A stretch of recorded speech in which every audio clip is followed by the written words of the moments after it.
our NBA analyst Kendrick Perkins into this conversation because, Perk, you played for the Celtics organization. What were your thoughts on this message here?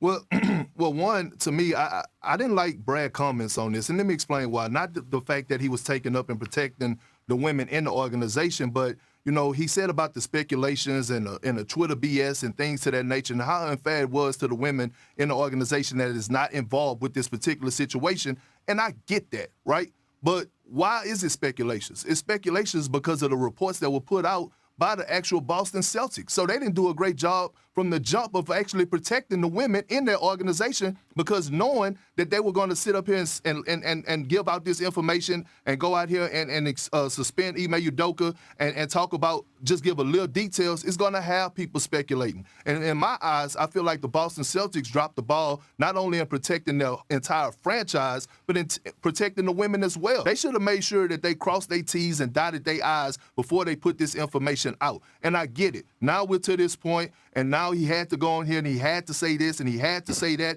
to protect those innocent women. But at the end of the day, man, it just ain't right how they went about it. The word accountability, okay? Accountability doesn't just go to Ime Udoka, okay? Accountability goes to the other people that played a part in that as well. Let me tell you another thing I didn't like about my good friend Wick Grossbeck and Brad Stevens in this press conference when they asked, is anybody else going to be punished? And they said no. And my whole thing is this, right? These are some of the facts that have been out. These are some facts that I know that, you know, this relationship, one of these relationships that was had with Ime Udoka and one of these women, it was consensual, meaning that this woman actually played a part in it too. So my thing is, yes, Ime Udoka was wrong. We get that. His punishment, he deserved that, and whatever else follows, I hate it for him, but he put himself in this position. But why are the other people getting left off the hook? Well, that's the problem that I have right now. Everybody got to be held accountable.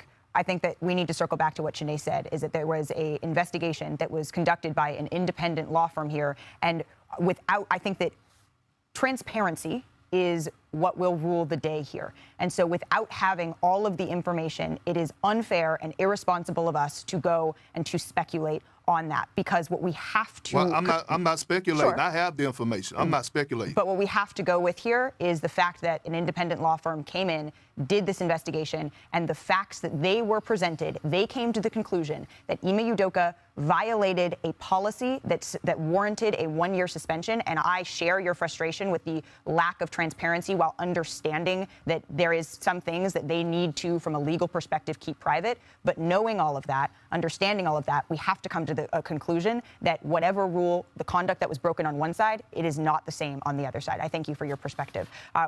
First, she calls out Stephen A. Now she completely shuts Perk down. He had the information, according to him, and that doesn't surprise me at all. Kendrick Perkins is someone well known in the Celtics organization, but she still got upset, shut him down. She took him off the air. This is what happens when you have everybody agree all the time on ESPN.